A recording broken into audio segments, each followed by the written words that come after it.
I didn't realize how important that intake was until a client had accused us of scraping their car. And I was like, no, there's like no way we scraped your car, like, but I couldn't prove it. So I was like, after this, like, I don't care if the car is a 1998 or a 2026. We are recording before anything comes in, and it saved us so much time.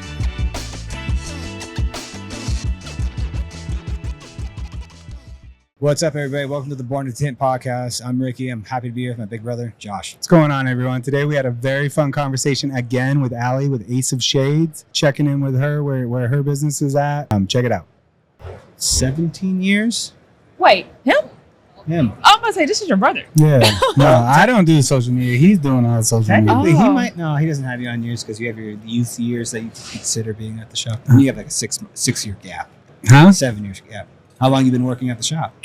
You have a hole in your resume. A hole in your resume. Well, he served. That's when he served. Oh, that's right, he did, yeah. I'm not saying it's bad. 18. So that's like 16 years, and I've been back for 11. Actually installing. So 27 12 years. Get out of here. 27? Well, 12 years. Come on now. I was playing with film when I was little. Actual install. That was Your dad, practice. right? I'm Your dad was the talking- tenant, right? What, be honest. The best thing is the fact that we were able to phase him into doing what he does. He knows the nuances of our business. He knows the products. It made all the sense in the world. Okay, Yeah, we'll go that's the 12 to 18. So that's 6. So that's 6 plus I was tinting in Dallas in 2013. So till now. That was part of the shop. 18 years. You guys are not tied. Yeah. Like it. But yeah. Good. No more. But how much time has that freed up for you? For the video person? Oh, I mean, I just got him here for SEMA, so a lie. Because I was asking people to like always take my pictures, and I came out here by myself. So I was like, oh, I know somebody out here. Let me go ahead and get them to take my videos for me, my pictures for me. And they're still working, so like they came like midday. And I noticed this morning when I got here at 10. That like I was kept having to like stop people and like, hey, can you take a picture of me real quick? Can you take my video real quick? And they were like, So I was like, okay, thank God he's coming. Yeah. Because it does become a hassle on people like you. Okay, the first one's cool, but then the third one, then the fourth one, Yeah. especially if they're not a social media person, they don't understand Oh. it. Oh, absolutely. He's been with us when we went to WFCT in Virginia Beach. He still competed, but the majority of the time he was taking that role on. Yeah. And then every time I've had to go to a convention if I'm by myself, he's like, take photos with people. I'm like, yeah, I will. And I get towards the end of the day, I'm like, You don't even think about I it. didn't take Yeah. a single photo today. Yeah, you've been talking all day. Yeah. And that's what it was. Like I was like having like people was running away at 10 a.m. or 11 a.m. I was like, wait, let's take a photo. Versus like now, like we could just actually make a look and they just start taking the photo. Yeah, it's smart. I It think helps a lot. Yes. the first time we did that was the year I won the flag glass. That was when we hired. We hired someone to be there and like shadow our whole crew that week. And it just happened to be And the it year. helps. Yeah, we got so much good content Yeah. out of it, and we didn't have to think about it. They don't have to, it frees up so much Yeah, time too. yeah. Especially when that's all I do every day. Now I have somebody that's like doing it for me. Well, I still have to edit it. So, because I think when you edit your videos, you become like so nitpicky with it that it's so hard to get somebody to come in and edit a different way, because especially when you have like a following because of your editing. Yeah. And so it's like, are you Yeah. going to mess up my quality, or are you going to mess up my video standard by your editing? And so when I did work with a videographer before, I remember at first he told me that he wasn't sure if he wanted to work with me after like our first 2 videos, because like he would like work hours on a video and I'd be like, no, that's not at all. And so I'd be like, listen, because he had like he'll show parts of like us cleaning the window, things that like just not as important into like the content realm. And so Yeah. I'd be like, you need to focus on like these areas. But it was like a learning curve we did. And since we worked together well, and then he started like knowing all the angles, knowing everywhere to go, look.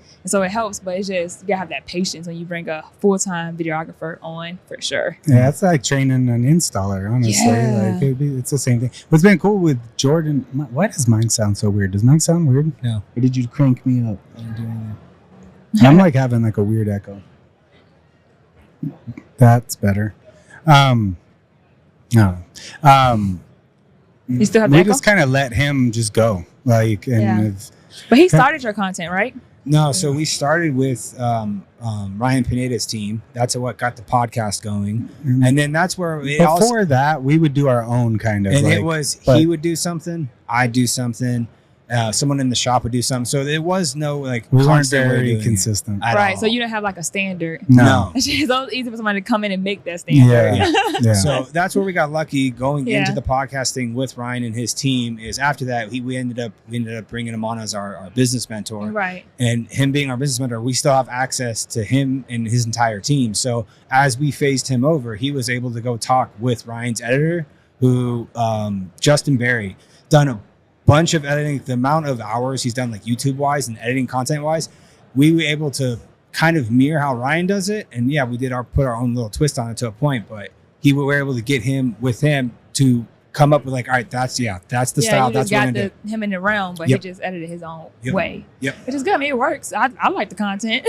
So he does good. And I think the hard thing is like you're not just finding like a window tinter content creator. You're finding somebody who does like videographer in different realms, and they have to learn how to do it for us. And that's the hardest part. That was the sweet part with him, is he knows how to install. He's been with us. Oh, he's actually a window tinter. He can for sure. He's competed. You ever thought about doing the video where it's like our cameraman Tint for a day? See how good our cameraman is tinting? Oh yeah, well he would kill. Yeah, he'd kill. He'll be the only one. Everybody cameraman sucks. Yeah. So that's the thing, is like he also knows what to look for and what matters. We're not putting that up on there. Yeah, we didn't even really have to. Like he knows what. That's good. Yeah. No, that's y'all got lucky. Y'all got lucked out. Yeah. I guess when you live in Las Vegas and you have a huge network or a lot of population, you have all those options out here. Yeah, well, it's just they've known each other since how old were you when you guys started playing ball together? Oh, dang. Yeah. And I think that's even easier with content. What I've learned, when you know your videographer, you know the person taking pictures, it just makes the content so natural. So like when I'm back in my shop, I have my team member, Gray, does the content for me. And with him, like since we've been friends since I was 19 years old, it's like just so natural, and it's like just so flowing to where we just keep it going. And he's like, wait, no, fix that, fix your hair, da da da. But he knows like to say those things versus like other people is like, you may feel like tense or uncomfortable when you're doing your videos. So I think it's very important like to have that relationship with your videographer too beforehand. 100%. We get that from him all the time. He'll be correcting and like, no. Like, that's a good videographer. Yeah. Tells me to slow down, talk slower. I'm like, I'm trying. And then you don't feel awkward. And I think that's the biggest thing on camera, or the biggest thing when people trying to make content is they feel awkward on camera, but it's because you're feeling awkward because you think the world's watching you, but also the person that you have recording doesn't know you either. And so you're just like, just shy and shelled up. Versus when you know somebody, you're just, all right, let's laugh about that. All right, quiet on set. Next take. Let's go. I've never thought of it that way. Like when we were doing the first doing the first podcast and the first direct to cameras we were doing at Ryan's studio with Ryan's people. That's when we first went on. And now when I do direct to camera and stuff with him, it's more natural. It's a lot. I mean, I screw up constantly, but at the same time, I can say the inappropriate thing, or we can say whatever we want to each other, and it's laughing. It's fun. Yeah. It's fun. More Yeah. authentic. I never thought of it that way. Which I think that's the most appealing part, I think, of what you're doing, in my opinion, is like, I can tell watching along with your stories and what you're posting and following your journey that you're just being you.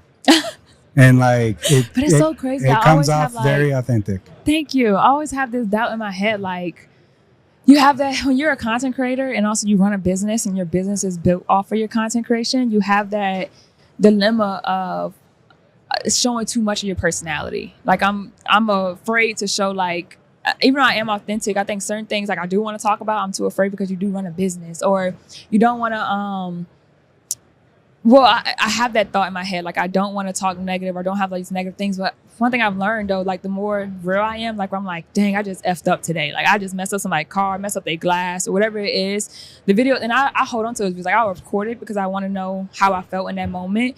And I know it could be a potential good content. And I'll hold on to it for like 2-3 weeks. And I'll be like, nah, I'm not going to post this because they're going to kill me on social media. Or nobody's going to book with me no more. Then I post it and those ones be the ones that go. I'm going to make some content now. We have a Tesla 3 Model 3 back window in our shop. And the only reason I have it, we always talk about buying one. I just never did. But we had an incident where our guy was removing some film and he had a steamer on it. He left it in one spot for too long, cracked the glass. When it got replaced, I was like, hey, is the outside of that broken? They're like, no. I was like, can I have that? And they're like, absolutely. I took it, I put some clear bra on the inside just to cover up where the cracks were. Right. And now we use it for, like, my guys don't have to hover over cars anymore. We just shrink it off to the side.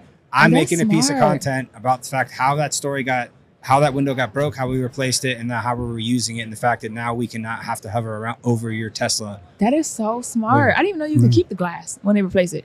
I replaced too many windshields. I should have kept all of them. it was one of those things. Especially if it's like a special one like that. That one made total sense. Like, yeah, I want to get a Honda Civic. You can also train people how to do it. You know? Yeah, I think that would be great, especially when you do classes, because you don't want to work on real people cars. So for me, because I'm only 2 years in business, like, I be having to like do those things, work on real people cars, but I do it at like a free rate. Like, you understand, like, this is something may happen bad, something may happen, but it usually be like cars in like the 90s, like where it can be acceptable. But I wouldn't have to offer that if I know more years I get in business, the more money I'll make. And so because buying those things are expensive, like buying like a door, buying a windshield. Like, well, that was like just we got to buy a new one anyways. Got lucky. So like that cost us, but now we get something out of it. I repurposed it, because I got a price once, it was like $600, and the next time I thought about it again, like I was like, all right, we definitely should do this. Got the price again, and it jumped like to like I think $1,000. I was like, no, that's not happening.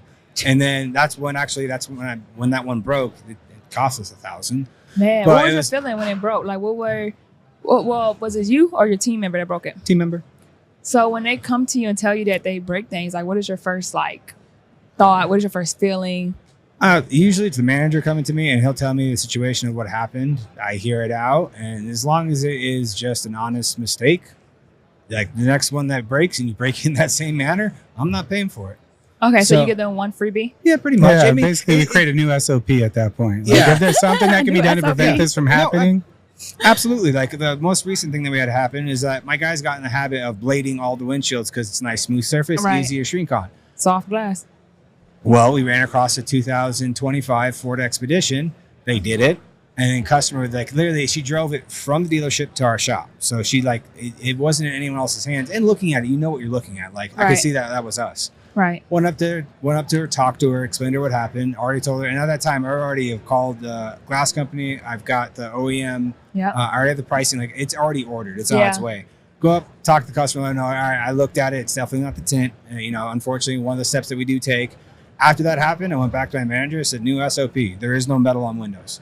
Scrubby pads. If you can't get off with the doobie pad, then just shrink slower. It is what it is. Deal with it. It can still be done. Put a little more dry shrink prep down, and then you'll be good. You know? Don't press on it to form the film.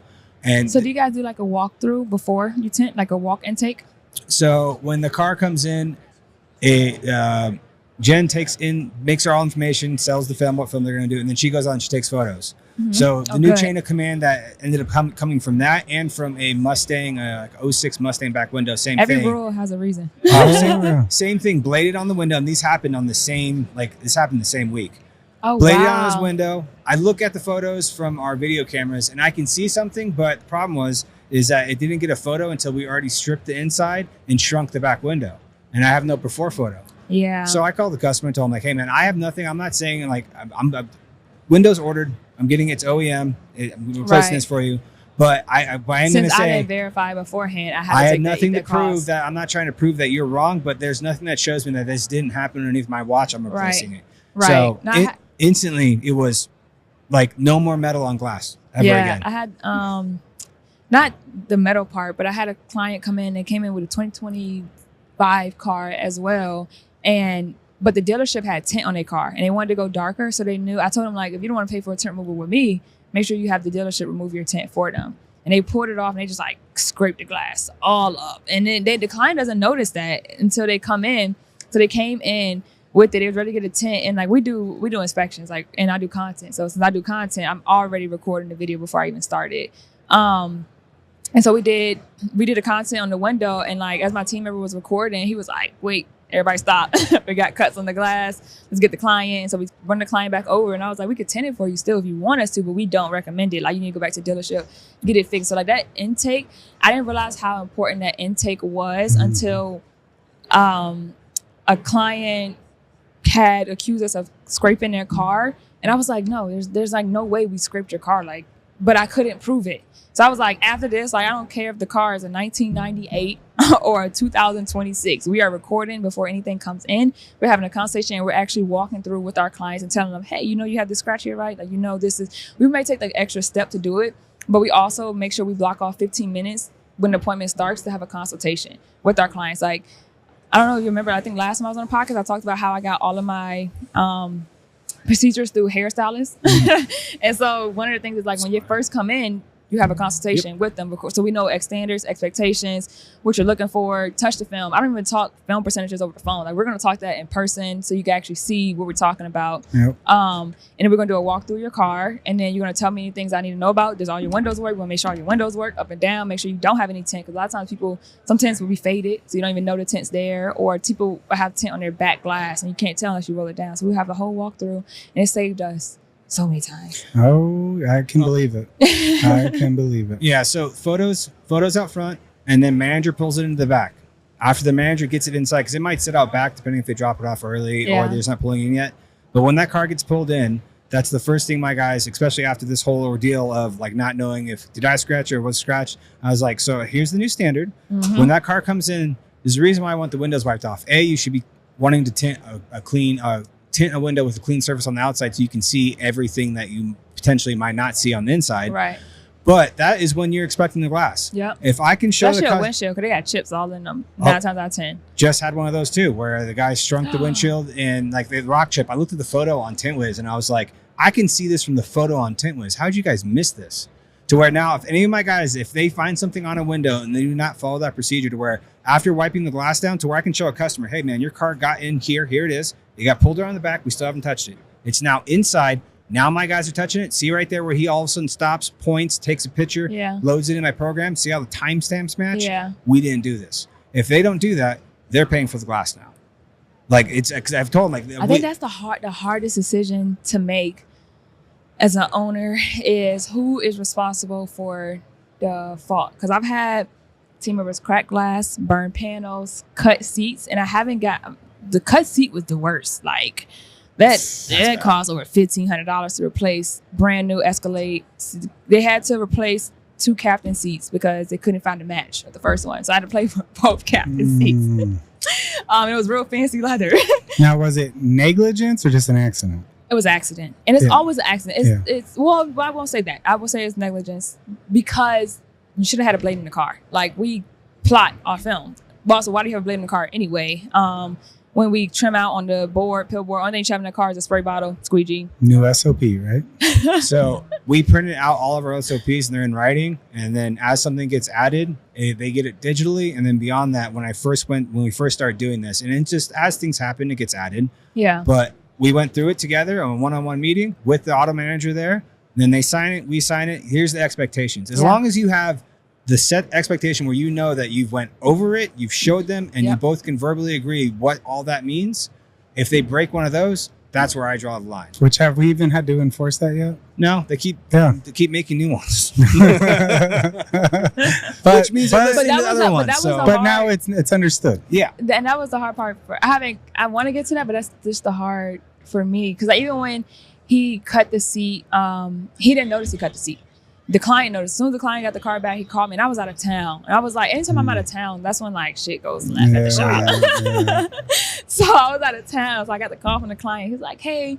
And the client felt good about him. The client was like, I don't think your team member did this intentionally, because just off the conversation I had him, he seems like a good guy. He seems like he's respectful. Like, I don't think I would get the bad feeling that he did this intentionally. So when the client's telling me like, this is not the client's fault, or this is not his fault, don't be mad at him, don't be XYZ, it's like, all right, let me call you and figure out what happened. And so when I called it, I could just hear like the disappointment in his voice. He barely makes mistakes, but like, we make mistakes every 4 months from him, and they cost.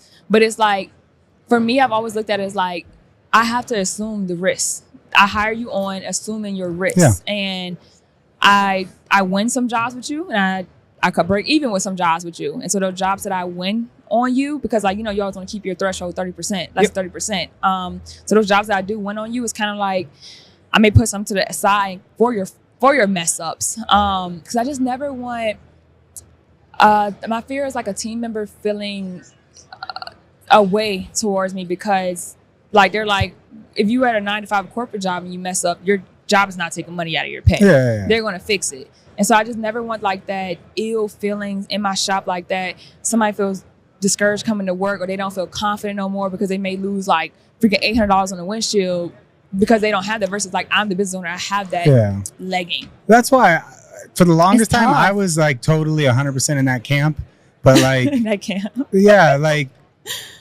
everything you just said I agree with. Like as a business owner, you have to take the risk. That's why I think like where we're at now, if we're gonna scale, kind of just has to be in writing. You do, yeah. And I think we Josh's always standpoint. give everyone the benefit of the doubt. And if it truly is an accident, they're not paying. Yeah, you know?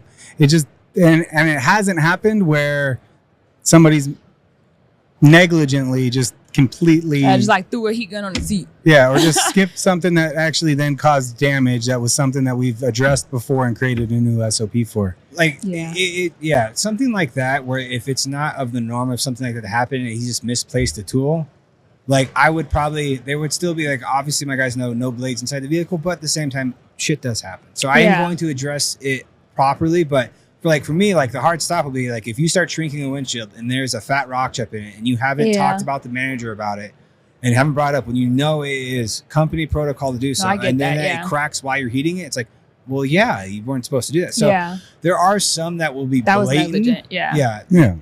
The ones that are like that, it depends on the installer. How often it might happen. I like get that. if it doesn't happen that often and it is a complete like and you can hear it in their voice, I'll have that conversation with them too. And then I won't say I get roasted by my mom or my sister on this, because they try like, we have to enforce these things. I'm like, yeah, I understand that, but at the same time, your mom and sister work with the business?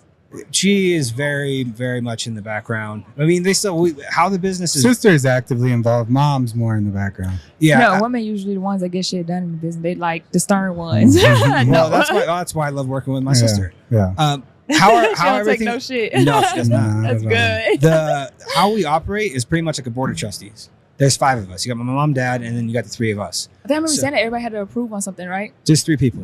It doesn't be everybody. As long as you have majority. Yeah, I think we talked about that last time. Mm-hmm. Yeah, it's a good and a bad thing. It keeps it has its checks and balances. Right. It doesn't let someone run rampant because the other 2 can check them. So I enjoy it because it's either I know usually depending on what I'm trying to get done or what I want to either buy or anything like that. A lot of times I know what I don't need to talk to him about because I already know it's a yes. So if it's like, say like you guys want to buy a film handler, you guys, 3 of you have to agree on it? I don't even talk to him. I already know he's a yes. So just one person has to agree on it? I just need to get one. I need to get one other person. So for something like a film handler, or is it like a threshold? Yeah, there's a threshold. Earlier years, yes, film handler. Now it's more likely like I want to replace our printer. The printer, like everything that we have, like this, is a solvent printer. I want to switch to a UV printer, and those printers have come down tremendously on price to where I can get a 64-inch for like $27,000. That I have to make sure I have at least 2 yeses. I already know it's a yes because I know I can use it on film, and he can sell decorative film. So I know he's going to say yes. So now for me, it's I got to convince my sister, but at the same time, if I can get her to say yes, still try to get my mom on board too, just so I don't have everybody's comfy feely. Yeah, fuzzy. so where she doesn't feel like she doesn't necessarily have a say, because she does. She always tells me like I feel like I don't have a say. No, you have a say. I take your opinion. Just majority and then us 3 all agree. I'm sorry, you lost that one. And I think it's hard, especially when your parents are in the business, because they're a different generation. They see things a little bit differently. That's where our numbers are pretty good, because if our sister usually us 3 in lockstep. If the 3 of us are in lockstep, then we get to do it. So yeah, like if it's 3 people agreeing, like this is a good idea. Yeah. And we've built a track record with our parents now, I think, over the years. They trust you now. But now I think it's there because, I don't think for the first 30 plus years of the business, like they had a year where they got paid every month. It would get late into the winter and slow down. Yeah. And all of a sudden you got to make payroll and they're the ones that aren't taking the paycheck. So I think since we've stepped in for the last 5 years, at least, that's been the case that they haven't had to do that. So, wow. Yeah. That's a blessing though. That's good. That's what when you make a business, a company, you want your kids to take over. You want your kids to work for it. You want them to scale it further than you scale it. They see a different vision. And I know your parents are just so grateful that y'all did that, because a lot of kids do not go into the business. I think y'all didn't start in the business, right? You eventually got over to it. I've stayed. I started and stayed. My sister wanted nothing to do with it. Yeah. He started and then he had his sabbatical, but then he came back and then sabbatical. and then my sister, she went to UNLV. She got a degree in event planning. Yeah. She went and worked for a couple different corporations, and then when she went to have her first kid, she wanted to do work from home, like part-time, like at home, and then be in the office. She went back to y'all.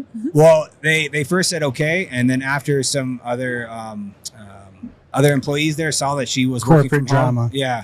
That she was working from home some of the days. They were like, oh, you can't do that. She's like, well, no, I told you, like, if I can't do this, like, I'm gone. So we can't do this. Like, no, we can't do this. All right. After this next event, I'm gone. Right. And that's when she went to my parents, and then she was talking with my parents about her coming in as part-time, which when they approached me about it, I was absolutely. She gets to handle all the stuff. And I say I don't want to, but like things I need. Start at the bottom. Well, I need budgeting, marketing. Technically, she is HR. She's not too happy about that one, but she is. She's HR. Hey, she came first. You got to pick a job. But like, she's our utility knife. Wherever like we kind of need someone at the time, she fills in. She fills in. It came out perfectly planned for my dad. My dad has always wanted all three of us to run the business, and how she came back in when she came back in, it's exactly when we needed her. She had experience, and my biggest thing, she had experience with big corporations, working for them and structure wise. I've never experienced working anywhere else but at the shop. My dad would never let me go get a second job. He goes, "I'll just pay you more." And I was I love that. Okay. So he How always can you stopped beat that? me. Well, that's why I never worked anywhere my kids won't take it. I don't get it. You have kids? Yeah, I've got teenagers right now that are like, this summer I'm working at Chick-fil-A. I'm like, why would you do that? That's what I've got a job I can give you right now. You're going to make more, and you're not going to be working at Chick-fil-A. And you're going to be building something. And that's what I was saying about like you hope and dream that your kids take over the business. But I think it's just people just want to do their own thing so bad. They want to, and I get that. Like you do want to have like your own, I guess, reasoning on why. But if you just take a step back and look at the bigger picture of the goal you're building, like somebody just spent the last 10 years of building something. If we're a company that's making a substantial amount of money, why would you rather go apply and have somebody tell you if you're good enough or not for their job? Why would you want to have somebody say you need to do X, Y, Z for their legacy, for their dream versus like for your own family dream? And my son is 3. So I think about that so often. The company's named after him. So I think about it so often. Like, what if one day he doesn't want to take over this? Like all my hard work, I can't tint for the rest of my life. Yeah. What if all my hard work it just disappears? And at that point I got to sell the company. But then now I'm looking at you going from job to job to job, working till you're 65, 67 years old because you didn't want to take a chance like with the family. And I think that's the hard thing about it. Yeah, I definitely wanting to go do your own thing. I totally understand because I was the oldest and I'm the one that had to get away and go do my own thing, and I had to go grow up, you know. Yeah. But you just don't see it. But it also, I think, we were at a level when we were younger where there was no option for us to not be at the shop helping after school on the weekends. Like if we weren't playing baseball or at school, we were at the shop helping, and that was like the level it was at. I want to do that with my kid. It was good. I think that's why Luca is so drawn into the company now. So like my kids have been at a point since I've come back into the business that I've been able to, they haven't had to be there. Like my wife's staying at home, they're in school doing sports. Like when they have had time in the summer to come in and work, it's like, well, they're going to go to this grandparent's house for 2 weeks and they're going to running camp or softball camp and so it's like, I feel good that I've been able to provide that for them, but it's also, it hasn't forced them to come in and learn the work ethic piece.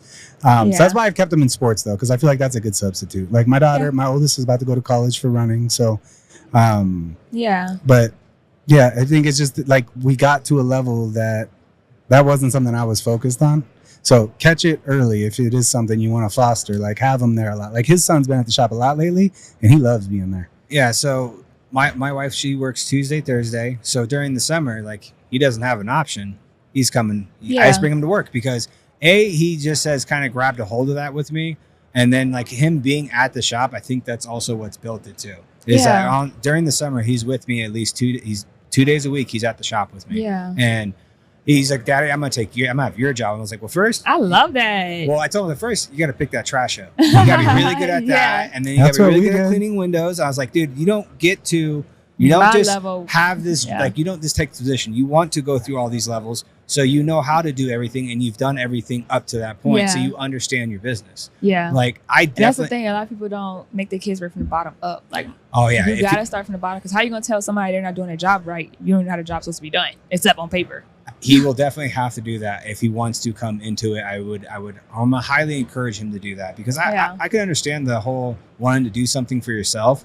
I would be lying if I saying I didn't have thoughts of that, but now I've also come to realize that because my dad's always scared that we're going to sell the company if we get to a point we ever get an offer, we're going to sell it. I'm like, would I entertain an offer? Sure, but like, it'd have to be a gross amount of money for me to ever move on. Selling's not bad though. Like, you can't get too emotionally attached to the business, because you could sell. Let's say you sell your company hits a number and you sell it for $3 million.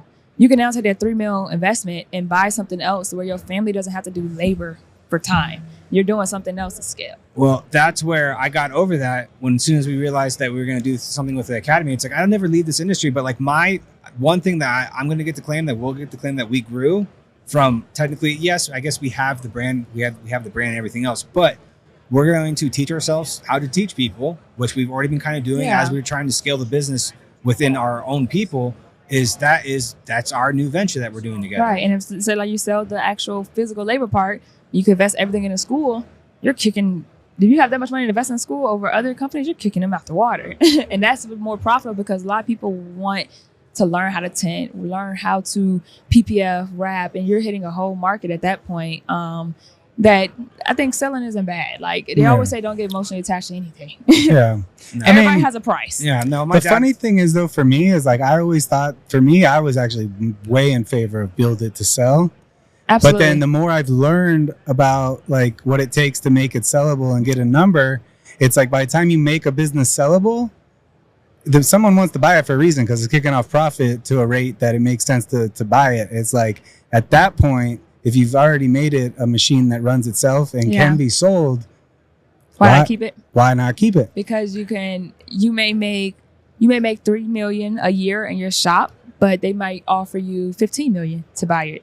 Now you could take that $15 million. You're 4 years ahead. I mean, and we can make a bigger investment. Yeah. No, I get it. That's a number I'd contemplate. Yeah. That's what I'm saying. It would have to be. But that's the biggest thing, is you have to know where your numbers are going. Yeah. And I think a lot of people, like, they'll like talk about how they want to sell, but okay, you want to sell your company, and then what? What do you want to do with that money? Yeah. Well, that wouldn't be the problem for me. The problem for me would be that if we were to ever do that, is making sure that there's insurances for everyone who's within the company, to where it's like they keep their job 2 years, like, guarantees across the board. And then beyond that, just keep doing your job. And if you're hitting the benchmarkers you were already hitting to get the company to where it's at, you don't got to worry about your job. It would have to be selling to somebody who sees the value in what we've built and trying to actually maintain it and grow it, not reorganize the You can't do that when you're selling it. Yeah. Can't do that.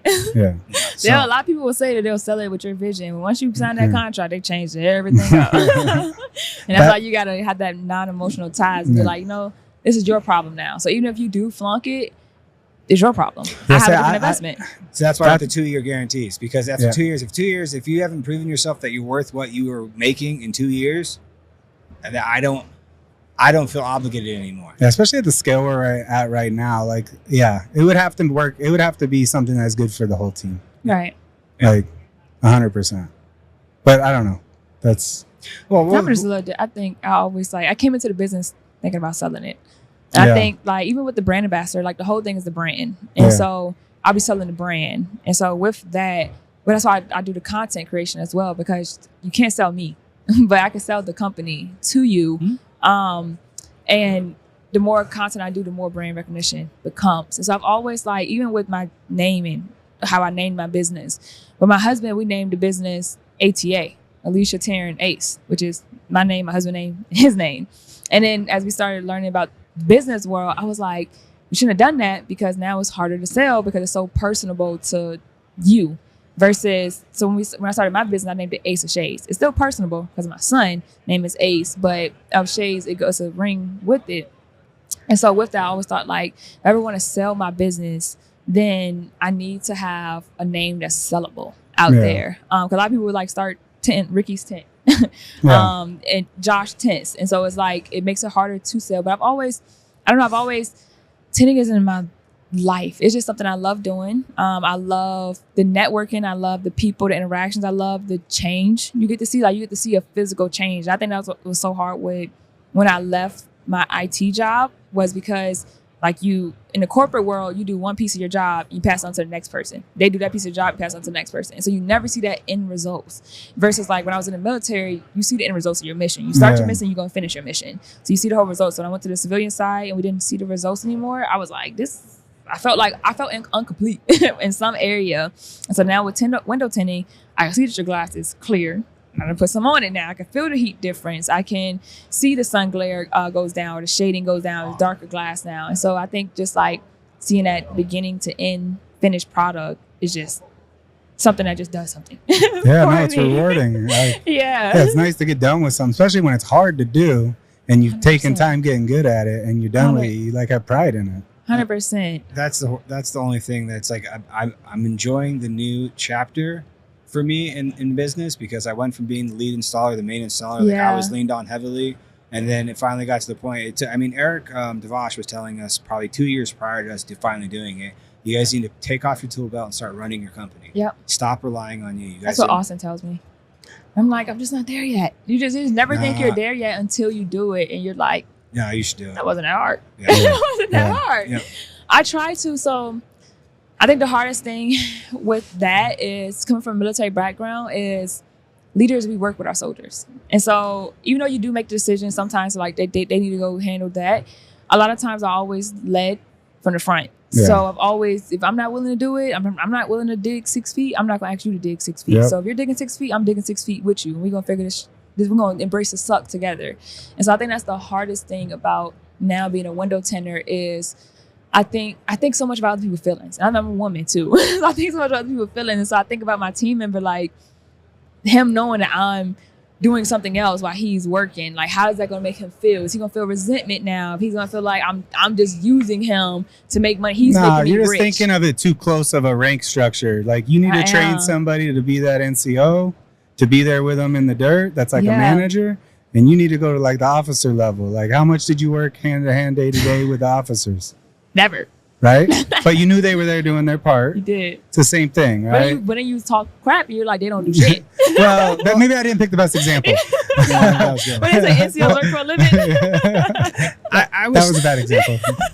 Damn it. He got me on that one. What I'll usually do sometimes is, even if I see the back, and Brendan, our auto managers do that. If I'm in the shop and if all of a sudden they're behind or something, or like something, just, one car, just threw the day off, they'll come get me and I'll throw a pouch on and I'll just go back there and I'll install with them. And for me, it's not even like, it's not like, oh, you guys aren't getting those hours. I still, whatever windows, whoever worked in that car, I just split. I split it towards them. I'm just like, I'm just hoping. I'm going to save it. The best officers I ever worked with would get dirty with us if it needed to happen. The warrant officers. Yeah, they're just even. I've had some good lieutenants. They'd get down and dirty with you when time afforded it, but when they needed to be doing what they were doing what they needed to be doing. Yeah. So yeah, like I do enjoy. Yeah, I do enjoy going and installing with the guys. Like, and for us, it took forever to get to this point. Like, this wasn't like a year in the making. Like, since I came back in 2014. Up until now, I just stopped installing a year and 9 months ago. Yeah. And I still will occasionally have a project that requires me to come help out or do the hard thing that, like, all right, we got a crazy ladder window that we need someone that's willing to take a little extra risk. I might have to go do that. Right. That's happening less and less and less and less because our guys are so good and so trained up now. And we do have that NCO level position now where we've got Armando there that can handle most of the stuff that might take us. Yeah. Yeah. If I'm installing now, it's usually because I'm putting out a big fire. Or Brendan in the auto department. Same thing. It's either Brendan's doing it too. It's like, if you have to set it layers. Yeah. It definitely took a long time. Like the first step for me was when we did have outside sales. We didn't really have inside sales. We were just starting to scale. Yeah. Was we did 1 day a week on Thursdays. Like, don't schedule installs for me. Like, this is a day that I actually have to work on. Yeah. And that's how it is Mondays. Mondays are my days where, like, I work on the company. And I just have to block that out. You're already taking the correct progressive steps to do that. Because eventually we'll get to the point where you take it off completely. Yeah. And then you just have to be okay with, like, hey, some shit's not going to be done at my exact standard. But they need to know that if something happens, if something does go wrong, just fix it, take care of it. learn from it. Yeah. Don't take advantage of it, and you always have their back. 'Cause that's the one thing all my guys know. If something if it's a true accident, and they feel horrible about it, I'm like, dude, shit happens. Don't worry about it. Move on. Like, don't let this one window ruin. That's how my team members feel like shit. I'm like, dude, it's fine. Good. Like, get the fuck over, please, dude. Because I don't want to talk about it no more. The big thing we did in the last 2 years was set up an organizational like chart, like which seats are there actually, and who's sitting in them, and what are the responsibilities of that role. That's good. And then when you actually see that like Ricky was in like 10 seats, you know, and it's like, all right, what's the most high leverage position of every hour of the day that Ricky's time can be being used? He's only got so many of them. Like, which of these spots are the spots that make the most sense that's what he's spending his time on? And then everybody in the whole business, like, where should you be spending your time? Yeah. How can you put other people in those seats to free up maybe the best thing for you to be doing is selling and making content, you know? And if you actually see I have that fear, if I don't make content with me installing, are you going to book with me? That can be scheduled out. I get asked constantly, are you installing? No. I am not. But then I also let our customer know, like, every person in our shop is the same standard as me. He's been trained by me. Yeah. But I think with me building the brand with me tinting, like, I have those fears, and I can't say, like, I would say last month was my worst month of posting. Like, I was going through a lot mentally. I think that's the hard thing about social media when you're a content creator as well. It's like, at a 9 to 5, you having a shitty whatever going on in your life, you still go to work and you're still at that 2-week check.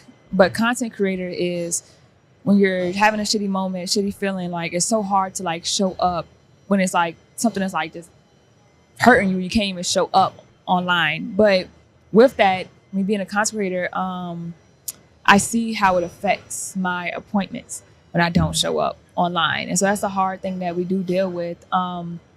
So, like, last month, and I say last month, I can't really tell if it was because of the content or because of the government shutdown. I live in a military town. And so last month was like, it's so crazy that we're back here now talking about this. Do you remember my last video where I was like, you was like, how do you handle a slow month? And I was like, post, such and such and such. People having a slow month, but I don't know about that one. Like, I'm not really having that. And so here we are a year later, and October was my worst month. Last year was my best year I ever had. Last month it was my worst month I ever had. And when I looked at, like, okay, why did this month was so bad for me? I posted maybe like 5 videos in total last month, barely posted on my story. So I feel like I didn't have enough reach, enough pull out there. And so then it goes back to, if I don't post me installing, maybe I won't get appointments no more, because here I am last month, I only posted 5 videos of me installing and nobody really booked. And then also I deal with the government shutdown. Being in a military town, when you're dealing with the damn government shutdown, it's hard as well, on top of the no posting too. And so it's like having both of those things, that stressor on top of it, it's hard to, like, pull myself out and tell myself, like, if you pull yourself out, you're still going to make money. You're still going to have a successful business. Because right now I only feel like people book me because they want to see me tint. And I'll have clients where, like, right now I'm in Vegas. I had people book appointments, but they're like, yeah, I'm going to book it to when you come back, because I want you to tint it. And I'd say the same thing, where my team members, they're amazing. They're awesome. And I had one lady, she ended up booking her BMW to come get tinted. And I was out of town during that time. And my team member came, he tinted the window, same standard. He maybe had like a few little specks in the window, but just how she received it, how she reacted, it was like, I don't think she would have came at me like that if it was I tinted her windows.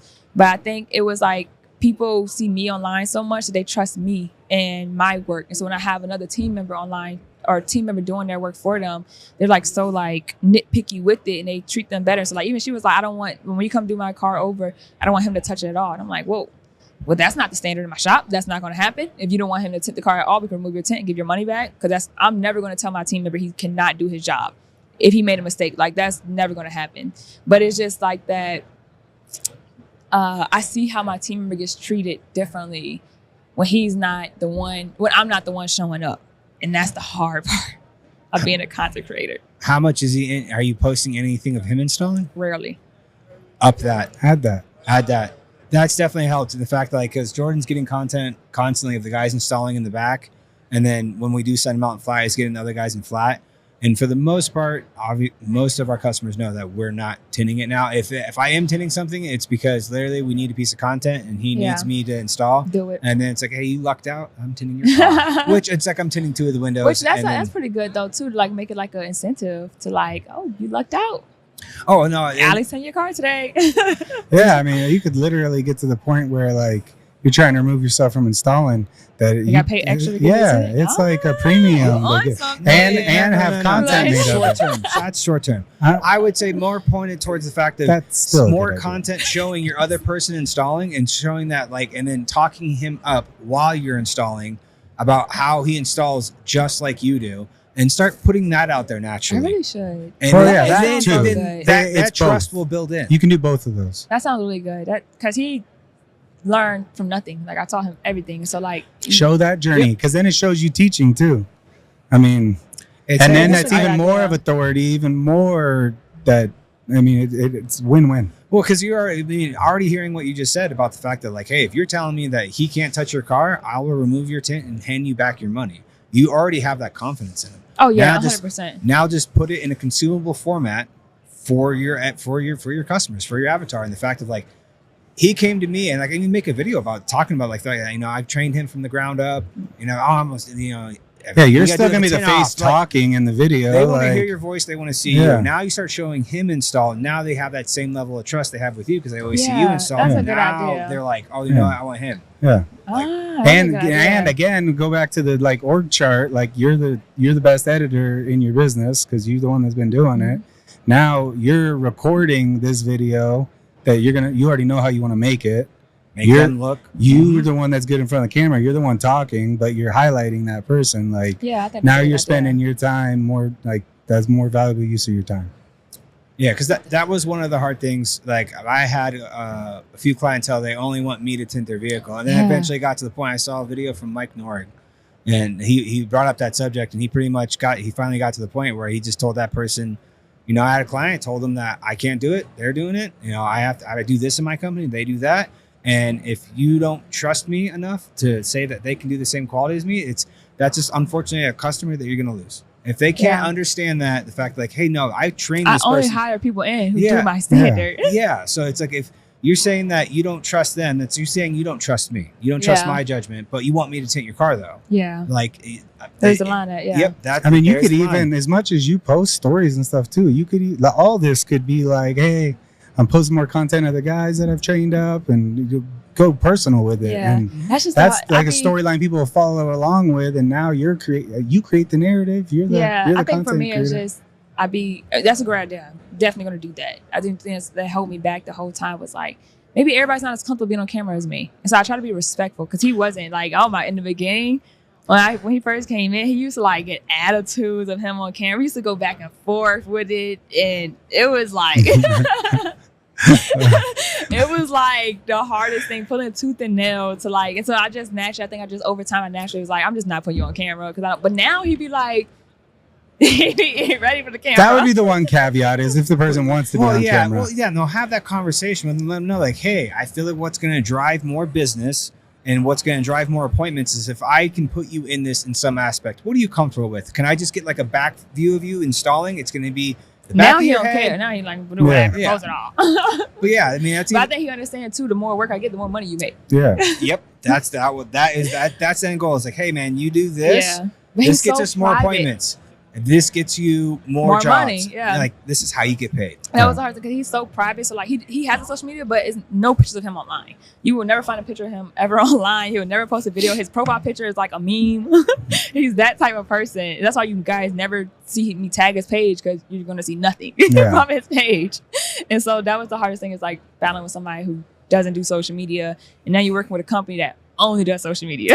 Well, then it's especially now, anyone else you bring on now, it's like you can just let them know right off the bat, like, hey, 100%. We're driven by this. You got to be comfortable with this because this is how I drive my business. This is where the leads are coming from. This is where the 100%. Money's coming from. So like the first, even my students, so I had one student where they were uncomfortable with recording. And so after that, I made like contract, when you sign that you want to be a student, you are going to be on camera. Like that is a standard, because how am I going to tell other people, teach other people like your growth from it? But also, you found me on social media, so why don't you think that other people want to find me on social media too? I think that's like the little bit of frustrating part when I do have those clients that like don't want to be on camera, or like ask me not to record, or like have those students, because like, you found me on social media, like you understand the power of it, and so like, why would you want to stunt that for me? And it just becomes frustrating, because I be having all these content ideas in my head, but it's like, but you like the fact I do content. Yeah. That's the hard part for sure. But I am gonna get him more on camera more. That is a great idea. But I had one girl that I was gonna bring on to the team, and it was like crazy story. She lived in California, tinted with her boyfriend. Boyfriend and her broke up. She moved to, I believe, Arizona to stay with her family for a little bit. But she'd been following me on social media. So then she ended up taking her RV to South Carolina. When she was in South Carolina, she called me. And she was like, hey, I'm in South Carolina. I've tinted cars for a year. I've been watching your journey. I'm inspired by you. And I want to know, like, are you hiring? And I didn't want to call you on the West Coast. I wanted to let you know I'm serious. So I made it all the way to the East Coast. I want to know, would you give me a job?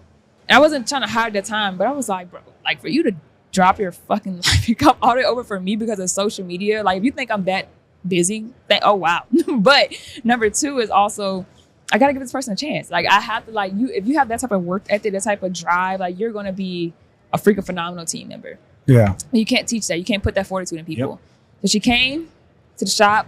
Immediately, day one, we're recording. Like, day one, I'm talking about hiring new staff. How do we hire new staff here at Ace of Shades? I'm talking about how we have mindset, the things we look for. Like, we want quality, or we want experience with it, but you don't have to be like tinting for 5 years, 3, 4, 5 years, because we could teach you on certain things, but I can't teach you your mindset. I can't teach you attitude. I can't teach you professionalism. I can't teach you how you talk to people. Those are things I need, or character, integrity. Those are things I need you to come with, and I can work around everything else.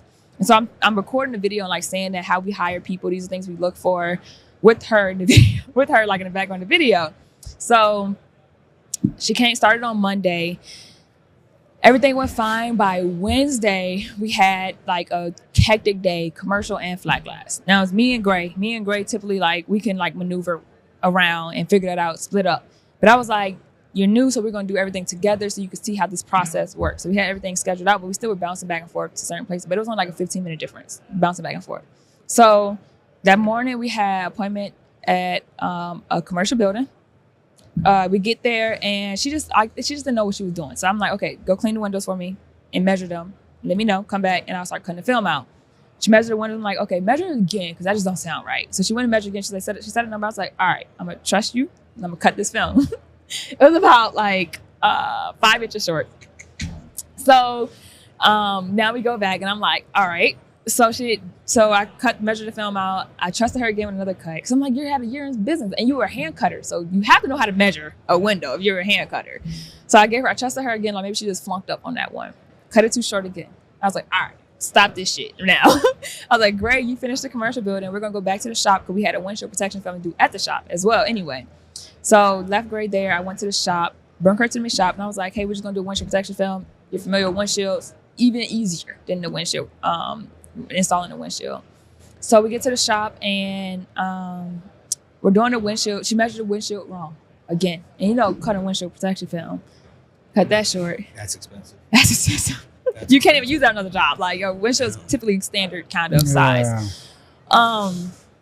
Cut it too short. So I was like, at that point, I was getting a little frustrated. And so you could hear it in my voice a little bit. But I always be respectful to people. But it's just, you could hear it like, okay, let me measure this. Give me the damn tape measure. Let me measure it. So we measured it. We cut the film out. We're installing. And after the client gets done, I bring her to the side. I'm like, hey, I'm going to bring you back to Gray so you could like learn more with him. I don't want you to like touch anything. We just like learn the process with it, how to tint the commercial building, because she wasn't a commercial tinter.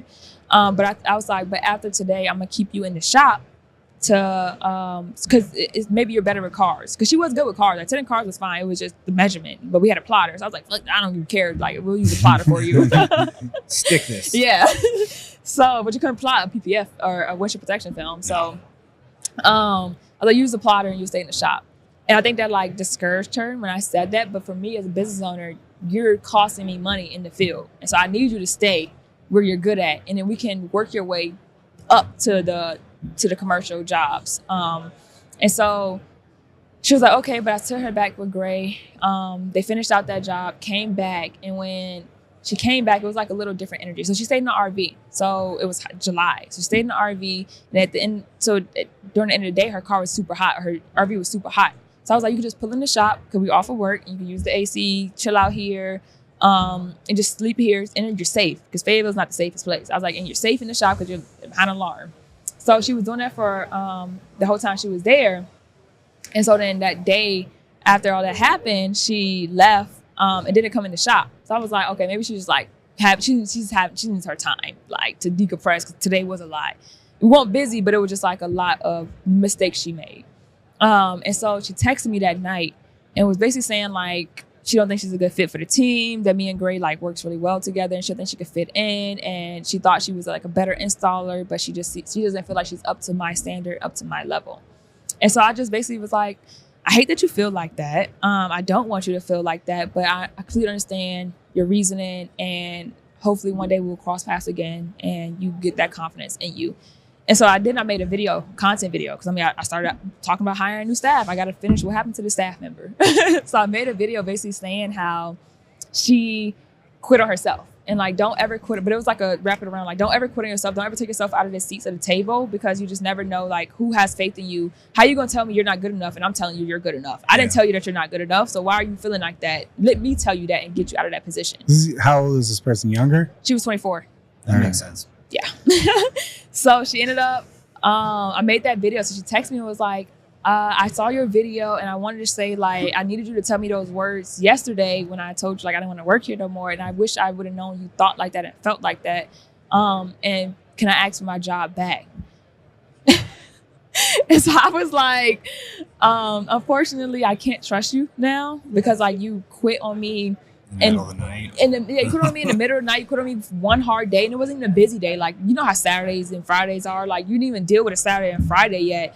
That's gonna murder you in the shop. And so it's just, for me, I was like, unfortunately, I can't bring you back. I appreciate you for traveling across the country to work with me. And another thing as well, like if you're gonna quit when you traveled across the country to work with me, nothing's gonna stop you from quitting for me again. That was enough to keep you and hold you.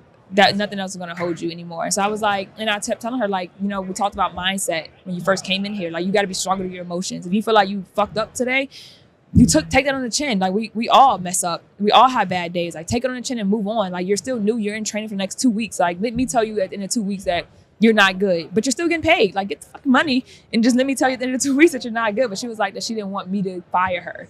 I was like, so it was your pride. That was the issue. So that would be the reason not to bring her back. Yeah, that's yeah. That's, I mean, having teenagers, man. Like, they didn't beat me. I quit. Like, like that's what it is. But it's not going on your record. Yeah, you got fired. I'm gonna quit before I can fail. Yeah, and that's that. Yeah. That's I people think are too afraid of failure. Yeah, and I feel like impatient. Yes, even with failure, like you learn from that. And it's not really a failure. It's really just a lesson that you learn in that situation. And for me, I think she didn't realize the value or how everything was in that moment until she had time to like sit and think about like, I just fucked this up, like off of my emotions of this one time. And fortunately, that's what happens. And I learned in that moment as well, because that was like my third female I tried to hire on. At that moment, I said, no more females in the shop. Unfortunately, I'm sorry, y'all. We're not hiring no more females. Because it's just like they get so emotional and they can't handle it. And so like even, you know, like in the military, I do not know. You don't know? No, I don't know what you're talking about. I can tell you something and you just do it. You fix it and just we move the fuck on. And so like if it's a liner on the floor, you know you can slip on that, die, break your neck or whatever. Now I gotta pay. Yeah, I gotta pay work comp or whatever. So if we're in a busy day, a Saturday, and there's liner on the floor, I'm yelling. We're not yelling. I'm like, who? I'm like, pick the liner up. Who picked the liner up for? And it's we move the fuck on. 5 seconds, somebody pick it up and move the fuck on. Yeah. But we're like, females, I've noticed that when you do that, it's emotional. Like it comes personal for them. And I'm like, it's not personal. Like, I'm not mad at you. I need you to understand the importance of this and you to feel it in my tone of voice that this is not okay. So you know, oh shit, she gonna yell at me again if she sees that on the floor. So Nick could take it though. What I'll say on this, I'm gonna make it very broad so I don't get myself in trouble. It's in personalities in general. The one thing that now we have 17 people on our team, and it doesn't matter. How many females? 3, 4, 3. 3? Okay. 3. Managerial or installers? Admin, front sales, and then my sister. Yeah. Utility knife. That's what I would use a female for too. Sales, especially. But hold on, believe me, I've dealt with plenty of installers in the back where it's like, in every single one of them male that want to put my head into a wood chipper. Thankfully, I have an amazing team now. Yeah, but you're a gangster installer. I'm rare though. It's hard to find that. I haven't found it yet. It's learning how to deal with everyone's personality and understanding that you have to communicate. And this is where I've found some more success with managing my managers and then letting them manage down from there. Yeah. And then trying to let them know, like, every installer that you have to deal with, for me, every manager I deal with, or any person who's on the admin side that I deal with, how I communicate with them, it's not the same. It's not the same. Any one of them is completely different, knowing how how they're going to receive the information better to make sure that I know that I'm getting my point across, right? And they're receiving it the best way, because I can give it to one person and I go give it to the other person, and it's different. And I get two different. And I 100% understand that, but if we're in the first 2 weeks, I don't know your communication style yet. Like, we learned that over time, and you need if you're an adult enough, you should be able to adult enough to tell me, like, hey, Allie, I understand how much, but don't talk to me like that. I get what you're saying. I agree with that. I think there is a difference between a man and a woman, and like I'm agreeing with what you're saying. Yeah, but what I'm saying is, like, you can actually see it in the countries that are the most meritocratic, like even like the Northern European countries where they have the most freedom to choose what job they want to do. You have a higher percentage of women choosing to be nurses and teachers than men. And you have more men choosing to do hard construction. And there are certain trades that I think do, on average, fit one better than the other. Are there going to be edge cases? Yeah, for sure. Right. I think that's the hard, like, because when I built my business, I was like, it's going to be an all-female team. I'm going to have the all-female tint shop, rappers, PPF installers. Like, I'm going to be the first one to ever do it. No. Okay, and I tried with like 3 to 5 females, and everyone has just. You know what might be good for this when hiring? The same amount of males now too. Yeah. So I do go through males, but what I've learned with males, I don't have as many issues with them. Honestly, mainly it's the cleanliness that bothers me, like the picking up the trash, taking out the trash. Sounds like a man. That's been my issue with them. And what I've also learned is I want to hire veterans. So without hiring veterans, is the discipline, the structure, the showing up 10 minutes early without me having to tell you to show up 10 minutes early. Understanding you can be a leader at any level, like those things are huge. Yeah. Even like my team with Gray used to be my NCO. Gray had to take a step back when working for me. Now I'm the boss. And so, like, even with that, like, but in the military, like, you're able to let somebody else be the leader and not feel no way about it. And so with him, it works so well. Like, we joke about it now, like, clients be like, oh, y'all was in the military? And I'm like, yeah, he was my NCO, but now I'm his boss. And like, we laugh about it now. And it's not like a personal issue, but a female be like, he understands the other side of the coin. He understands having that role that now you have. The stressful part. Yeah, exactly. Well, it's like even earlier when you said the office, like the NCOs officers don't work. Same thing happens at the soldier level. Yeah. Like, soldiers are complaining that the NCOs aren't working, and then you become an NCO and you realize, like, damn it, I gotta do all this counseling and you gotta do paperwork. Yeah, they're working. It's just a whole nother work that honestly I want to go back online. That's even like right now, like taking on responsibilities being a manager or at the higher level. Like, there are days that I just want to install. Yeah, give me a house. Let me put my headphones in. I can listen to a podcast, and I know I have 30 panes, a couple hundred square feet. I know it's gonna take me the majority of the day, and I don't gotta deal with shit else. Yeah, I do think about that every once in a while. Without a doubt. And then, like, if I do work, like, if I do an install, like, on a Saturday where it's like, that's my day off. But at the same time, like, if it's for some reason I have to install on it, it's nice actually to go do that. Even though I'm working an extra day, I don't even care, because I actually just go doing something that you actually like and you miss doing. Yep. I think that's a hard thing too when you're scaling. Is like you love the art of tinting. Yes.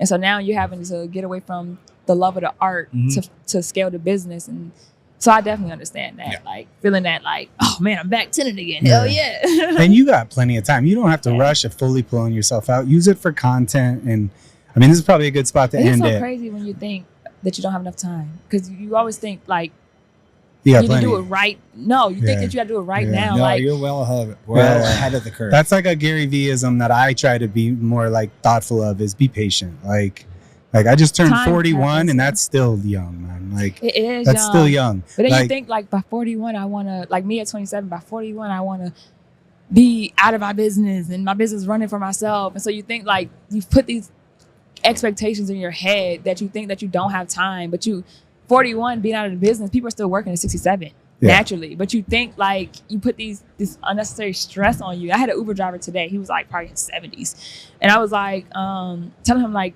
we got to hurry up and be late to work. He was like, don't worry about it. Why are you stressing? And I'm like, gonna be late. He was like, you get one life.